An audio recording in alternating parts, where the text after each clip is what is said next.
Marvel's Hawkeye is performing nowhere near as good as any other Marvel show this year. I mean, it's performing better than Marvel's What If, which is a given since that was literally not on any charts. But in regards to Hawkeye, it is tracking. It's just far lower than all the previous live-action Marvel shows. MCU shows, to be specific. Netflix never releases anything. So what we have learned after a few episodes of Hawkeye is the fact that it's doing at least 40% less views than previous Marvel shows. The ones specifically cited by Samba TV are Loki and WandaVision. Now, of course, when we look at previous reports, trajectories, and what was happening, there was definitely interest going into Hawkeye, but it performing less than those other shows is really not surprising in my opinion. Again, it's a completely different style of story, character, and something that isn't driving constant clicks and repeat talking. It's not something that you're going to see a trillion theories about on TikTok or something, of people screaming into their camera for 30 seconds about how this has to be Mephisto, this has to be this in Loki has to be this. Hawkeye really doesn't open itself up to that, which means that repeated viewings are going to fall.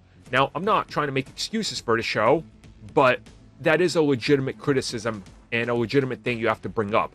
It just doesn't have that type of mystery factor in it. And again, I know there is the Daredevil Kingpin mystery factor, but the fact of the matter is, Hawkeye is actually performing better than the Netflix shows did. So you really have to put that into context as well, and who it's marketed for, also when it dropped, and the given time frame of having 2 episodes on day 1 and then sort of pushing this marketing at the same time as they're pushing another big project, which of course is Spider-Man, and also dropping it right after Eternals, which, I mean, definitely did some damage to the brand with its low Rotten Tomatoes, let's put it that way, but I don't think it did as much. So I'm not so much as making excuses for it as I'm telling you that I think this was a given that it was going to happen. There's a lot of things happening with Marvel, and there is also the perception of a character like Clint, like Hawkeye, for example. When they announce all these shows, you can find reasoning into WandaVision and go, well, they never got their time and people love these characters and those actors.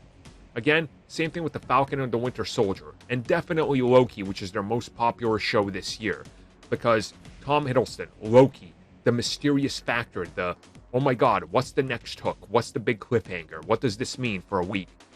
What exactly does Hawkeye have? The butt of many jokes? The comparisons to Katniss? The guy that nobody takes seriously? The guy that's just an archer? Which they're all doing in the show to make you aware of that this is a running gag and a joke. So I do think that has something to do with this show.